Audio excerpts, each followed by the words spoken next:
Oi gente, tudo bem com vocês? Eu decidi fazer esse vídeo de última hora, então se eu tiver com uma cara de sono, vocês me perdoem, porque eu realmente estou com sono, porque agora são 1h da manhã. Mas enfim, eu decidi fazer de última hora, por quê? O próximo vídeo que eu vou lançar aqui no YouTube, né, na semana que vem, já vai ser o início da resenha do livro da Ruth. Então eu já tenho esse vídeo gravado, mas aí eu queria fazer uma sequência bonitinha, né? Então se eu colocasse um outro vídeo nada a ver no meio, ia dar uma quebra de sequência, né? Não ia ficar legal. Então esse vídeo, que não tem nada a ver com outros vídeos que eu vou colocar aí, que é a resenha do livro da Ruth, tô gravando aqui de última hora pra eu conseguir postar antes de eu postar a resenha do livro, tá? Então, se você não sabe o que eu tô falando, veja aí o vídeo anterior que eu falo que eu vou fazer a resenha de um livro que pra mim foi muito especial, muito importante. Mas enfim, voltando aqui. Vocês viram o meu vídeo que eu coloquei aqui sobre as mulheres da Reforma, a comemoração dos 507 anos da Reforma Protestante? Eu vou deixar o link aqui, tá? Aqui embaixo, se você não viu. Tá com essa capa aqui, eu vou deixar aqui do lado pra vocês verem. Foi muito bom gravar, eu espero que tenha sido muito bom pra vocês assistirem. Esses vídeos eu gravei lá pro Instagram, pras redes, né? As redes vizinhas. E aí o que acontece?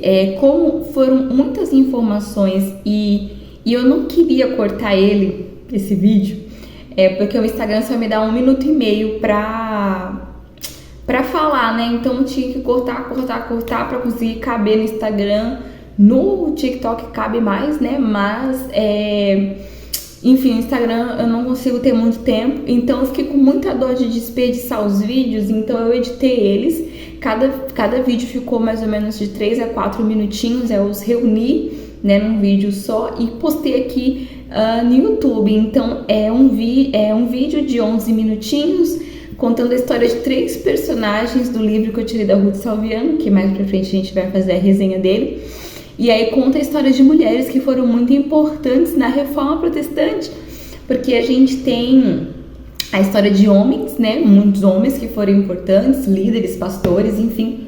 Mas a Ruth, ela trouxe pra gente mulheres que foram importantes também. E o interessante é que foram mulheres que agiram como mulheres, né, dentro da função que Deus nos criou. Então nós temos ali auxiliadoras idôneas, como a palavra de Deus diz que nós temos que ter. Nós temos ali esposas de pastores, nós temos mães, nós temos evangelistas, porque na Bíblia tem evangelistas, né? Nós temos na Bíblia, né, Maria Madalena, a mulher samaritana, né? Nós temos também teólogas, nós temos Priscila, esposa de Áquila. Então esse livro que a Ruth Salviano traz, ela é totalmente de mulheres que foram importantes para a Reforma, mas ela tem muita base bíblica, né? Então não é feminismo, não é heresia, é realmente mulheres que agiram como mulheres e que foram também muito importantes, né? Então a palavra de Deus, se vocês viram a nossa série de vídeos aqui falando sobre submissão bíblica, a gente começa lá por Gênesis, né? Porque se a gente não entender por que nós fomos criadas, nós teremos dificuldade de entender palavras como, por exemplo, mulheres se submetam aos seus maridos, como diz Efésios capítulo 5, né? Então, nós precisamos entender por que nós somos criados. A Bíblia fala que nós somos criados para ser auxiliadora idônea. Se nós somos auxiliadoras dos nossos maridos, nós automaticamente seremos também auxiliares na nossa igreja, na sociedade, né? Enfim. Então, entender o porquê que nós somos criadas nos faz saber qual é a vontade de Deus para que a gente sirva a Deus, a igreja, a sociedade do jeito certo. Então, eu tô falando isso aqui por quê? Porque eu tava pesquisando esses dias, não sei o que aconteceu, que veio na minha cabeça sobre pesquisar sobre o período da caça às bruxas. Vocês já ouviram falar desse período? Algumas pessoas pensam que foi ficção, que foi só um tema de um filme, né? Tem um filme baseado nisso, mas não, realmente aconteceu. Foi uma época de perseguição religiosa, onde muitas mulheres inocentes foram mortas por serem consideradas como bruxas. Então, começou-se essa perseguição no século XIV, se estendeu até o século XVII. Eu acho que tiveram também alguns protestantes que se envolveram nessas perseguições, mas enfim, eu não estudei muito sobre. Por que eu tô trazendo isso? Porque tem um livro, vou deixar aí pra vocês, se chama Martelo das Bruxas. Aí você pensa assim, nossa, Andressa, que nome pesado, nome feio. Gente, esse livro foi feito pela Igreja Católica, tá? É um livro religioso, né? A Igreja Católica fez esse livro por quê? Porque eles estavam começando a perder, né, de acordo com as pesquisas que eu fiz aqui na internet. Então, se você sabe mais sobre o assunto, você pode deixar aqui seus comentários, né? Eu também nem quis ler muito esse livro. Esse livro está disponível em PDF no Google, tá? Se você quiser baixar, tem PDF gratuito. Mas eu não quis muito me aprofundar, porque mesmo sendo da Igreja Católica, eles fazem uma lambança teológica nesse livro, gente, que é uma coisa de louco. A gente vai falar, vou citar algumas partes aqui. Eu passei meio assim por cima, porque realmente eu não quis ler, não me edificaria em nada. Mas ao mesmo tempo é um documento histórico, para a gente ter noção do que estava acontecendo naquele período. Então, entre os séculos 14 e 17, né, nós tivemos a Reforma Protestante no século 16, então foi bem nesse meio, né? Então, esse período todo que permeou, né, esse período do caça às bruxas, enfim, nesse meio tempo teve a Reforma Protestante. Então, esse livro aí, ele é um livro histórico, então não é para você ler como se fosse teologia, tá? É um livro histórico que vai dar uma base para a gente entender o que estava acontecendo na época da Reforma Protestante, principalmente em relação às mulheres.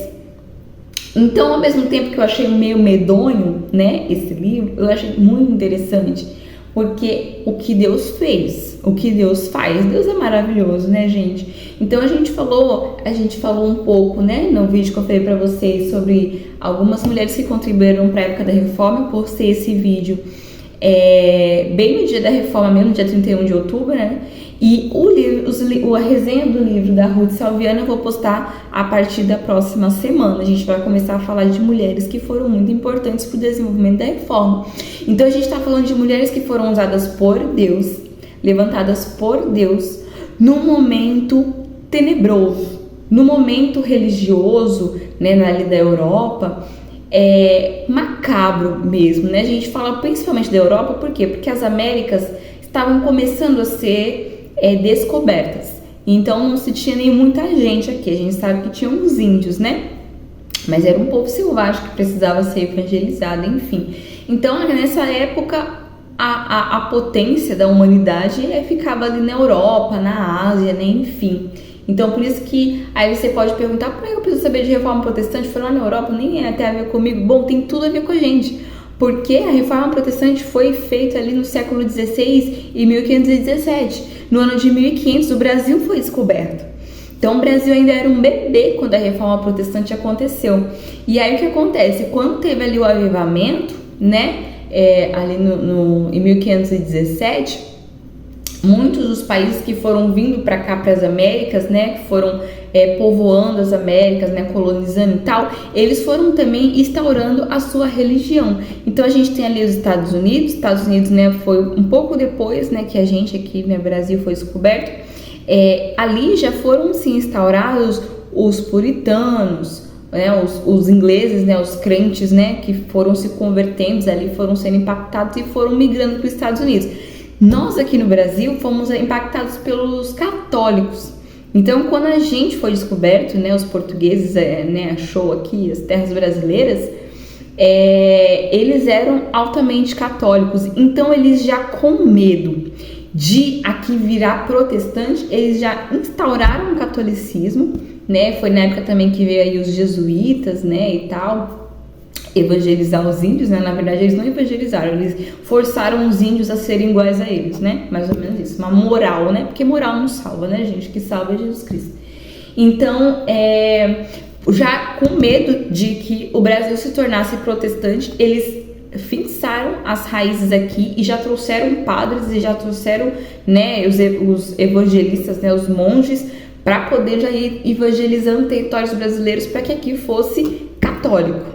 Não poderia ter protestante. Então, se você for ver ali meu vídeo que eu postei no dia da Reforma, falando sobre algumas mulheres que foram importantes, uma delas foi a rainha de Navarra, Joana de Navarra, né? Na internet fala que ela foi Joana III de Navarra, no livro da Ruth fala que ela foi Joana IV, enfim, seja como for, ela foi Joana de Navarra, líder dos huguenotes.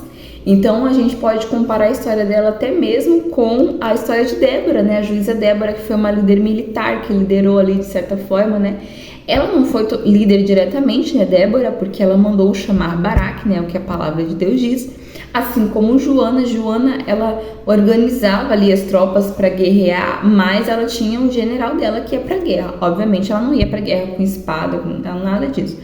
Então, Joana foi líder de uma guerra militar entre huguenotes e católicos. Os católicos estavam perseguindo os huguenotes e ela liderou os huguenotes para que eles fossem se protegessem, né? Então, na defesa deles começou-se a guerra entre católicos e huguenotes. E esses huguenotes, eles foram um dos primeiros ou os primeiros missionários a pisar em terras brasileiras. Mas eles não tiveram tempo de evangelizar o nosso povo, né, as terras brasileiras, porque assim que eles pisaram no Brasil, foi-se descoberto que tinham se enviado os missionários protestantes para o Brasil. O que os católicos fez? Mataram. Então, antes que eles pudessem evangelizar, eles já foram mortos aqui. Então, nós temos mártires em terras brasileiras, né? Os nossos primeiros mártires foram os huguenotes, porque por medo de que o Brasil se tornasse protestante. Então, a história que aconteceu lá na Europa tem tudo a ver com a gente aqui no Brasil, tá, gente? Então, assim, então eu vou trazendo esse vídeo antes de eu começar a resenhar a Ruth Salviano, porque foi um período muito conturbado e a gente tem documentos históricos que explicam um pouco sobre esse momento, que foi um pouco antes da Reforma Protestante, que é esse livro que se chama Martelo das Bruxas, né? Que seria um manual para que as pessoas pudessem decifrar o que seria uma bruxa e então pudessem ali exercer a punição, seja tortura, seja a própria morte na fogueira, sem cometer. Eu sei que existem, né? Forças do mal, eu sei que existe, mas o que a Igreja Católica fez era simplesmente uma forma deles ter credibilidade. Então eles literalmente assassinaram pessoas inocentes na desculpa de querer ter a visibilidade ou enfim, para dizer que sabia mais sobre Deus do que qualquer outro, na ideia de tentar voltar a ganhar força, porque a Igreja Católica estava perdendo força já. Na época que aconteceu a Reforma Protestante, a Igreja Católica já vinha num declínio, né? Então, estava ali começando a se surgir o renascimento, né? Aquela ideia do pensamento, da pessoa ter um pensamento livre, estava começando a aparecer a ciência, a medicina. Então, tinham vários acontecimentos que estavam acontecendo ali, que já estavam colocando a igreja em descrédito, né? Então eles estavam ali na tentativa de querer de novo credibilizar. Então, já começando aqui a falar sobre esse livro, então uma mulher que sabia mais um pouco de medicina, por exemplo, sabia ali ervas medicinais e tal, era considerado que bruxa, tinha que morrer. Então aquilo que a nossa avó hoje em dia, por exemplo, nos ensina, nossa mãe, nossa avó, você tá com gripe, faz um chazinho disso, faz um chazinho de hortelã com alho, faz, né, minha mãe me ensinou a fazer um xarope, que você pega ali açúcar, limão e alho, aí você mistura ali, faz tipo um melzinho e toma ali, tira e queda, porque o alho e o limão, eles são, né, anti-inflamatórios, né, são bons pro corpo, pro organismo. Então, essa receitinha que minha mãe ensinou, nessa época aí, era considerada bruxaria. Então, a mulher, só por saber essa receitinha, já tinha que morrer, tá? Sistema não dói. Então, eu vou pegar aqui algumas partes, porque eu printei algumas partes do livro, e mais uma vez, eu não li esse livro todo, porque eu não tive a menor vontade. Mas assim, é um livro medonho. Eles conseguem misturar teologia com filosofia. A gente sabe que filosofia ele é uma ideia, uma ciência, né, se assim pode dizer assim, que odeia mulheres. Então a gente tem, por exemplo, os gregos que foram os principais filósofos, né, que a gente tem aí na história. Eles odiavam mulheres. E a gente, o que a gente sabe da história dos gregos é que muitos deles se envolviam com homossexualidade, né? A maior parte deles se envolviam com homossexualidade e viam a mulher apenas como uma forma de procriar, Então a mulher realmente não tinha valor nenhum na cultura grega, assim como ela nunca terá valor nenhum nas ideias filosóficas, né? E aí o que acontece? Esse livro misturava filosofia com teologia. Eles pegavam alguns trechos daquele livro Cidade de Deus, Cidade dos Homens, de Agostinho de Hipona, e citava ele como se ele fosse a palavra de Deus. Só que pior do que isso, eles citavam os livros e distorciam o que Agostinho de Hipona queria dizer. Então eles misturavam Agostinho de Hipona com Sócrates. Pegava Platão e misturava São Tomás de Aquino. Eles faziam uma lambança tão horrorosa. E no contexto, fora de contexto, absurdo, gente, absurdo.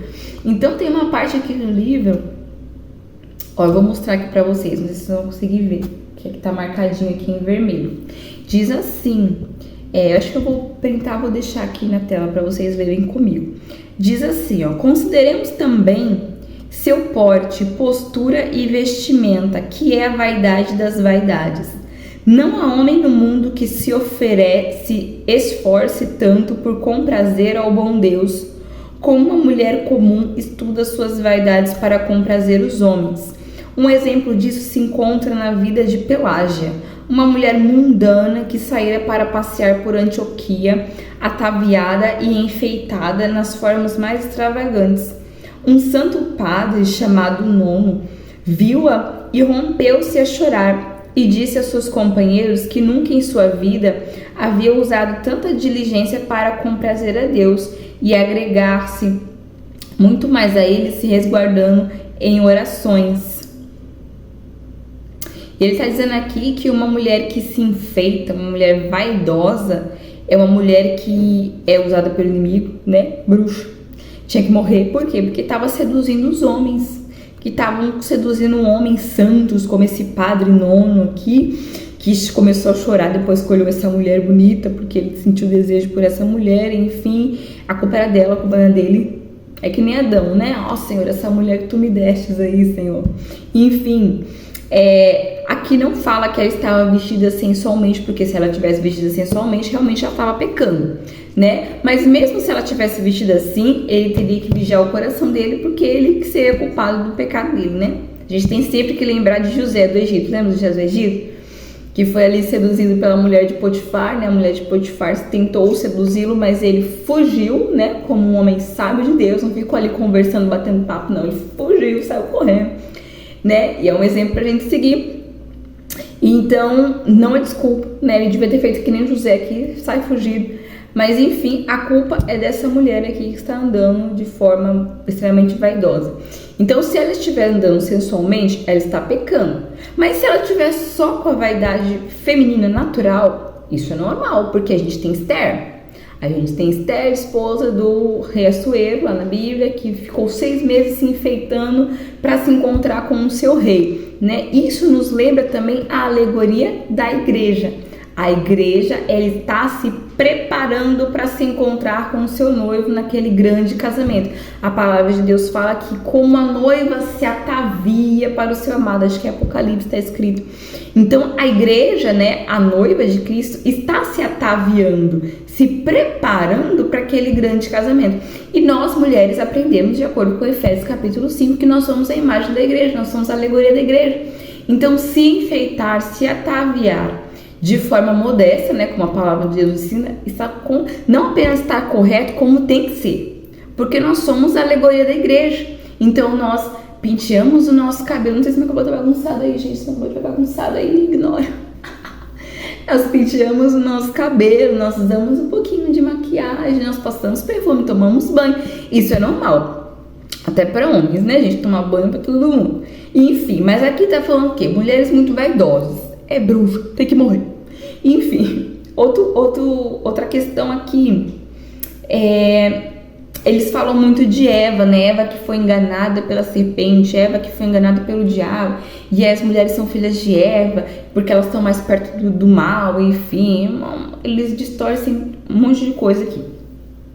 E aí, uma parte aqui, né, ele fala aqui também, essa página aqui, devemos apontar o defeito gente, olha, isso aqui é muito absurdo, presta atenção nisso aqui.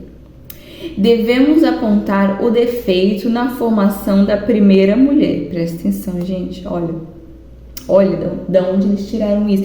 Gente, imagine um povo sem Bíblia, porque tudo estava em latim, ninguém entendia na sua própria língua. Eles iam para uma missa, a missa era em latim, e não tinha Bíblia. Quando tinha, estava em latim, ninguém entendia nada. Então imagine um povo completamente leigo, sem uma Bíblia na mão, ouvindo umas bobagens dessa aqui. O que aquilo não fazia com a cabeça desse povo? Olha só o que eles falaram. Devemos apontar o defeito na formação da primeira mulher, que foi formada de uma costela curva. Então a costela de Adão é curva, a mulher foi criada de uma costela curva, então ela é defeituosa. As ideias, gente, as ideias. Foi formada de uma costela curva, isto é, a costela do peito que se encontra encurvada e, por assim dizer, em direção contrária à do homem. E devido a este defeito, é um animal imperfeito e sempre engana. Então a mulher está propensa a sempre enganar os outros, a enganar os homens, porque ela foi criada de uma costela defeituosa de Adão. Agora, de onde eles tiraram isso, gente? Aí a continuação eles falam assim: por isso diz Catão. Catão é um filósofo. O que filosofia tem a ver com teologia, meu Deus? O que tem a ver? Aí fala, por isso que Catão diz: quando uma mulher chorar, fique preso na rede. E depois, quando uma mulher chora, se esforça para enganar um homem. Então fala aqui que as mulheres elas são propensas a enganar. Não pode ser coisa boa de uma mulher, porque ela engana. Ai, cada uma, gente. E isto é mostrado pela esposa de Sansão, que o instruiu a dizer um enigma proposto aos filisteus e lhe deu uma proposta e assim o enganando. Fica claro no caso da primeira mulher que tinha pouca fé, as 10. Pois quando a serpente perguntou por que não comiam de todas as árvores do paraíso, ela respondeu: de todas as árvores não é porque é por acaso que morramos. Enfim, não entendi aqui essa parte. Enfim, aí a continuação fala assim: com a qual mostrou que duvidava e que tinha pouca fé. Gente, presta atenção aqui. Pouca fé na palavra de Deus. Tudo isso é mostrado pela etimologia da palavra. Olha o que vem agora. Pois femina, que seria a palavra fêmea no latim, femina provém de fé e menos. Sim, gente, tá escrito aqui. Fé e menos. E é considerando que é muito débil para manter e conservar a fé. Então uma mulher ela não pode ter uma fé muito profunda. Por quê? Porque ela é fêmea. Fêmea vem de fé menos. De onde eles tiraram isso? Ninguém sabe. De Catão? Catão que não foi. Quem sabe? Quem sabe, meus irmãos? Enfim, um povo sem Bíblia, um povo que só ouvia a missa no latim, que quando tinha a Bíblia era no latim. O povo tinha que acreditar nisso aqui. Então a mulher não valia nada, a mulher não entendia de nada, a mulher não podia falar, porque senão ela ia enganar as pessoas, ela não podia se enfeitar, porque uma mulher bonita era bruxa, e porque ela tem fé menos, porque ela é fêmea, fé menos. Livro histórico que explica a situação religiosa, pelo menos um pouco, né? Da situação religiosa da época da Reforma Protestante, né? Um pouquinho antes, né? E tudo isso que diz a respeito da fé pertence à sua natureza. Ainda que por graça e natureza, a fé jamais faltou à Santa Virgem. Aí eles colocam aqui Maria no meio só para dizer que eles gostam das mulheres, mas eles não gostam das mulheres, não. Mesmo no momento da paixão de Cristo, quando faltou a todos os homens. Então aqui eles estão reconhecendo que Maria, mãe de Jesus, assim como a maioria das mulheres que estiveram ali aos pés da cruz, né? Eles estão falando aqui só de Maria, mas a Bíblia não fala só de Maria. A Bíblia vai falar de várias mulheres que estiveram ao pé da cruz enquanto Jesus estava sendo crucificado, e dos apóstolos só ficou João, né? Onde Jesus fala que ele deveria ali cuidar da sua mãe Maria. E essas mulheres foram as únicas que entenderam a crucificação, que tiveram ali até o fim, até o momento de Jesus ser enterrado. Foi uma mulher que viu pela primeira vez Jesus ressuscitado, Cristo ressurreto. né? Então não foi a primeira mulher que viu, não foi a primeira pessoa que viu Jesus ressuscitado, foi uma mulher, que foi Maria Madalena, a pecadora, né? Como os judeus estavam de falar, mas ela se arrependeu, ela se converteu, tá, gente? Então, é uma loucura, gente, era uma loucura. Então, tem um outro texto aqui também, vou citar pra vocês. Aqui, ó, eu marquei aqui em laranja, vocês conseguem ver? Fala assim: pois é certo que no Antigo Testamento as Escrituras dizem muitas coisas más sobre as mulheres. Como assim, gente? Como assim o Antigo Testamento diz? E Sara e Rebeca e Raquel e Leia, que foram as matriarcas que geraram os patriarcas da família, né? A Bíblia fala que Sara, né, esposa de Abraão, 1 Pedro capítulo 3, né, fala que nós temos que ter como exemplo Sara, uma mulher que foi temente a Deus, que confiou no Senhor, né, que foi submissa ao seu marido até no momento mais improvável, que é quando ele entregou ali a mulher dele para o rei lá do Egito, né, com medo de ser morto. E a Bíblia fala que nós temos que ter Sara como nosso exemplo, né, 1 Pedro capítulo 3. Nós temos Ana, mãe do profeta Samuel, né, que era se você ler ali o primeiro capítulo de Samuel, a teologia de Ana, gente, aquela mulher era uma teóloga. Ela preveu a monarquia, mas quando eu leio ali, né, 1 Samuel, acho que capítulo 2, 3 por ali, pra mim ela tá falando de Cristo ali. Pra mim ela tá falando, que ela fala que Deus estabelece reis e tal, ele dá força ao seu ungido, né? Algumas pessoas falam que ela já tava ali prevendo, né, a monarquia, né? Ela conhecia a lei, ela sabia que Israel deveria ter um rei. Mas pra mim ali ela tá falando de Cristo. Ela não tá falando só do rei que viria, né? Saúl, Davi. Tá falando de Jesus, do próprio Cristo ali. Dá a entender isso. Ele estabelece reis. Gente, que profunda aquela teologia daquela mulher, sabe? Eu leio aquilo ali é muito profundo. A gente só vai ver outra mulher falando mais ou menos daquele jeito ali no Novo Testamento, que é a própria Maria, mãe de Jesus, né?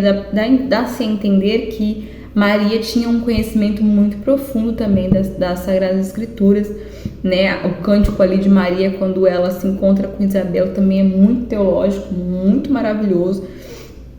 Então a gente tem a Débora, juíza, a gente tem Esther, a rainha, a gente tem Ruth, a moabita, a gente tem uma coisa fantástica também, a Raabe, quando ela recebe os espias. Ela era uma mulher ali imoral, né? Mas a Bíblia fala que ela passou a temer a Deus, então provavelmente ela se converteu.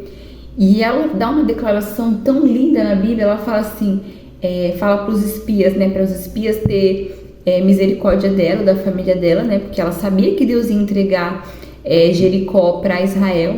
E ela fala assim: eu sei que Deus é Deus no céu e é Deus na terra. Gente, se arrepiou, eu fiquei arrepiada agora. Deus é Deus no céu, Deus é Deus na terra. Nós estamos falando de uma prostituta que se arrependeu, uma prostituta que foi redimida, que foi salva. Não é nem uma mulher assim como Sara, né? Uma mulher assim, uma mulher né, esposa do patriarca, aquela, você pensa em Sara, uma mulher elegante, uma mulher fina, uma mulher, sabe, pura, meiga, enfim. A gente tá falando de uma prostituta que se converteu, uma mulher imoral que se arrependeu e que dá uma declaração teológica ali profunda.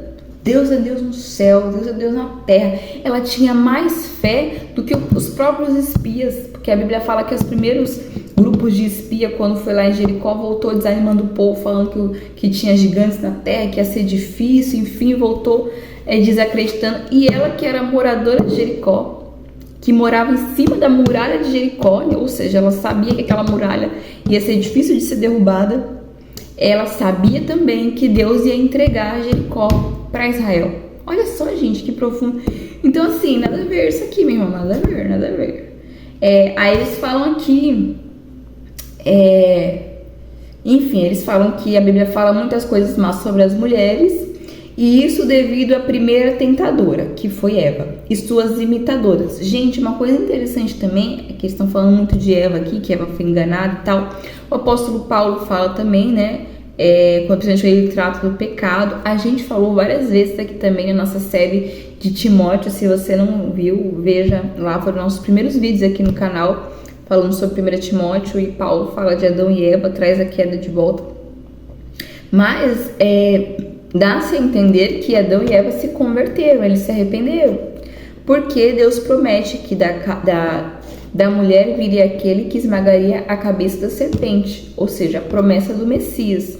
Então, quando Adão e Eva são expulsos do paraíso, Adão dá o nome de Eva, né, que seria mãe de todos, né, ali, na esperança de que talvez ela já gerasse o Messias. Eles não sabiam quando o Messias viria, poderia vir a qualquer momento, e talvez eles não sabiam que viria de uma virgem, né?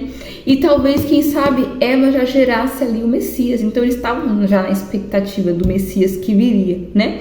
Então dá-se a entender de que Adão e Eva se converteram, de que eles realmente se arrependeram do seu pecado e que eles estavam confiando, né? Como é que a gente sabe que nós nos convertemos? Porque nós confiamos no Messias, né? Nós esperamos, né? Assim como o povo do Antigo Testamento tinha que olhar para frente, né? Para olhar aquele que viria, nós temos que olhar para trás, para aquilo que já aconteceu, que foi a obra de Cristo na cruz, né? Então, dá-se a entender que Adão e Eva se converteu. Então, ele fala aqui de Eva, que era uma tentadora, e que todas as pessoas que imitam Eva são tentadoras também.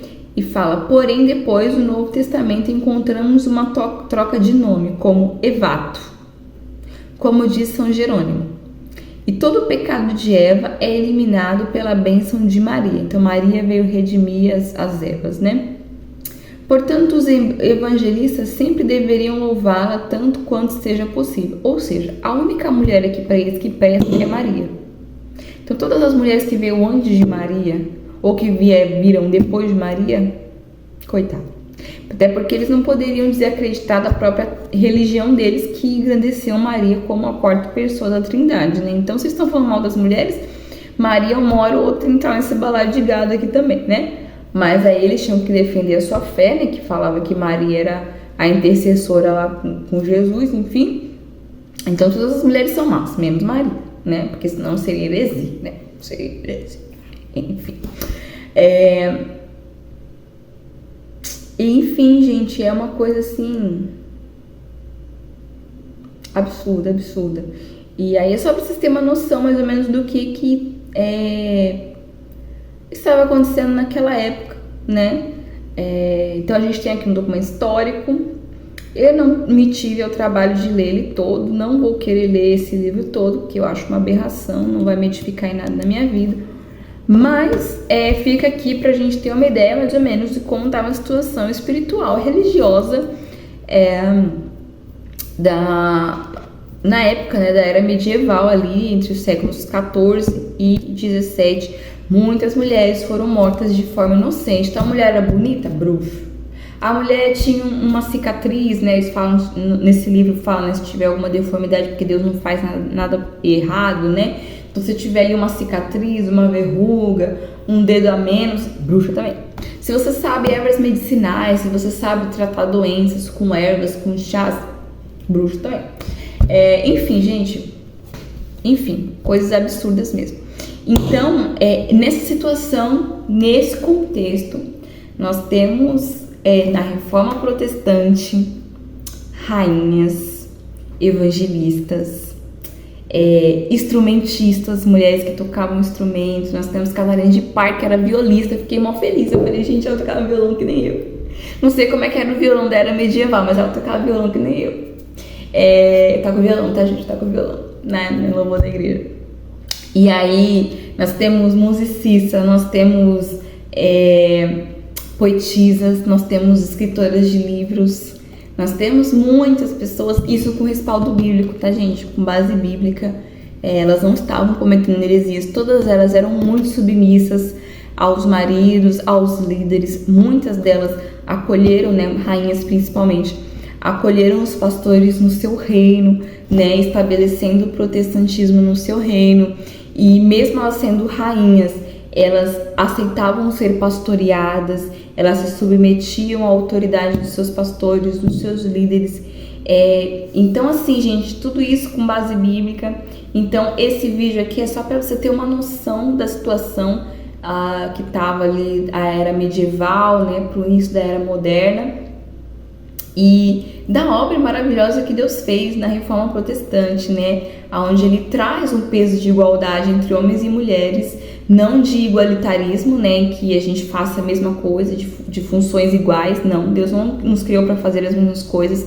Homem e mulher têm a sua função na sociedade, na igreja, no mundo, cada um no seu quadrado, né, como a gente diz, mas ambos, homem e mulher, muito úteis no reino, cada um na sua função, e caminhando junto ali, né, na igreja do Deus vivo, né, no reavivar, né, de Deus ali naquela época. Então se tinha muito na igreja católica a questão da divisão, né, porque eles eram moralistas, mas a moralidade, né, ela não salva, né, era só um meio ali de talvez prender um bicho numa aljaula, né, se é que você me entende. Então tanto o homem quanto a mulher ali é um bicho que ele não consegue frear os seus instintos, então você cria regras religiosas para tentar frear, né? Mas só o evangelho é eficaz para mortificar pecados, só o evangelho pode, né? Você tem o evangelho ali que une homens e mulheres, né, de uma forma pura, de uma forma sadia, e aí você tem homens para um lado ali com a pregação do evangelho, abrindo igrejas, estabelecendo a igreja de Deus. Você tem mulheres ali ajudando, auxiliando, evangelizando, né, ajudando seus maridos, né, no caso das esposas dos pastores, enfim. Gente, foi uma obra linda, a Reforma Protestante.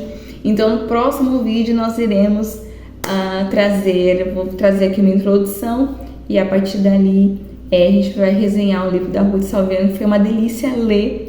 E eu espero que você goste dos vídeos, porque vai ser uma delícia gravar também, né? Então, Deus abençoe sua vida, o seu dia, e até o próximo.